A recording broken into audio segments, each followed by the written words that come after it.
Alright, we got a special video today. It's kind of like, what's this series called? Masterpiece Theater? Yeah. Is that what it is? I was going to say something else. Master something. Sounds good enough. Alright, special video today. We're going to break down a little bit of the Enter the Dragon scene between Bruce Lee and Ohara! Yeah, that's actually pretty good. Alright, so we're just going to do the first three motions, and we're going to look at it from a Wing Chun perspective. And mind you, the scene's entertaining, right? It's a great scene. Guess who gets to be Bruce Lee and guess who gets to be Ohara? Who? Alright, so the very first scene, we'll try to recreate it as best we can.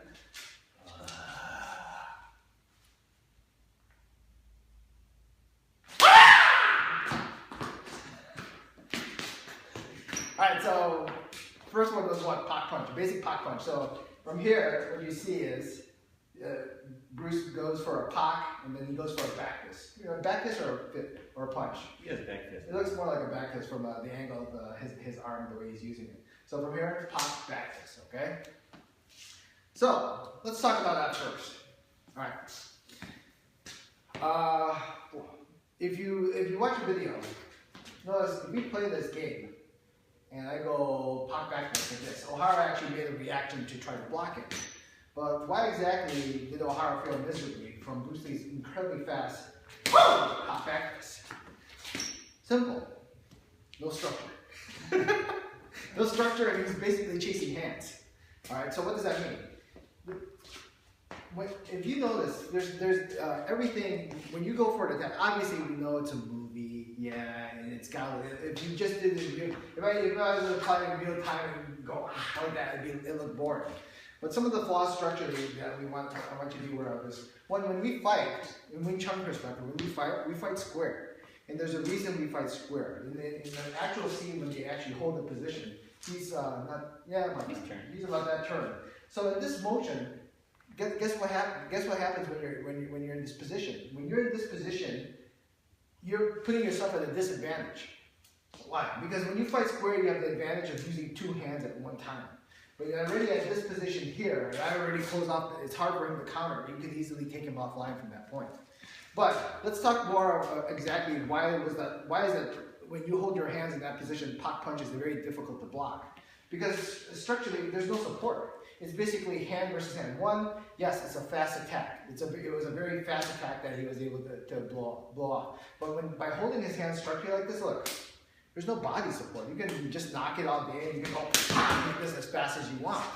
But when there is body support, when you see the body here, how do you know there's actual body support? When the body support's here, his triangle is constantly aimed at me.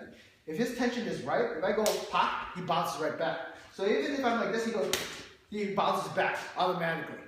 But if he doesn't have the right tension and his hands are out like this, he won't bounce back. So that's why, in that sense, if you look at it from a structural perspective, holding your body at this position, like 3/4 that he was holding it at, yeah, there's no way Ohara is going to be able to block that. Second thing, you can't chase for hands. Okay? Chase for hands basically means, from this position, if Ken does the pak punch on me, or actually pak back fist, right? Pak back fist, and I'm trying to time it where I'm like going to go, and you're trying to grab for it, like Miyagi trying to get the fly. Hey, we did it on the first try. The white guy. The white guy did. I didn't anything. God damn it, you threw me off kilter.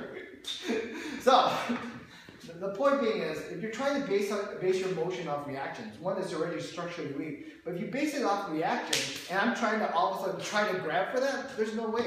Yeah. You play the simple rule where you hold a dollar bill and he drops it, you're supposed to time it. You're always reacting, and when you're reacting, you're 1.6 second, a blink of an eye late or whatever. Reaction is always behind action. When you have the structure of things, let's say I have the structure here, he does the pak punch, I'm not going to chase for his hand. See, by having the structure of here, see, I already have this position. I'm not waiting for him. I just reform my triangle. No matter. Okay. So you can see, if I go from here, from this perspective, I'm trying to chase it. When you have your shield, when you have your shield, I just recreate the shield. All right. So let's say Ken does pak back fist to me. Right? See, I just recreate the shield. But if I'm trying to go like this and trying to block it, there's no way. Just imagine, Captain America doesn't have the shield and he's going like this, trying to block the bullets. All right, Captain America has a shield. So let's say the first thing happens, if your shield's off the way, what do? Put the shield back in place. Back in place to cover me. I don't go put the shield trying to chase the bullets. So in the same perspective here, if you're trying to go, oh shoot, where's his hand? You're ending up chasing hands. That's the term, chasing hands.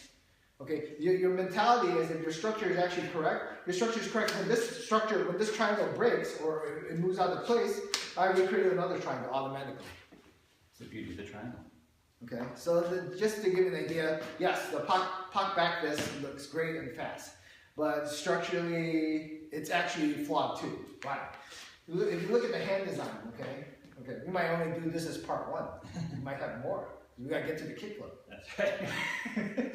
I gotta give Ken at least a month to work on this. All right, You do the kickflip. No, but you gotta get a month to get strong to lift me. Yeah, I mean, only a month.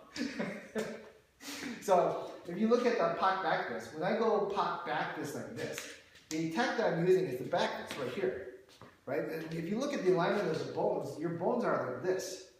But if you actually hit this way or this way, your bones, it's like a sword. How would you use the sword to apply it? When I apply the sword, if you use the sword this way or this way, it's strong. But if I flip the sword the other way and try to hit anything, it'll break.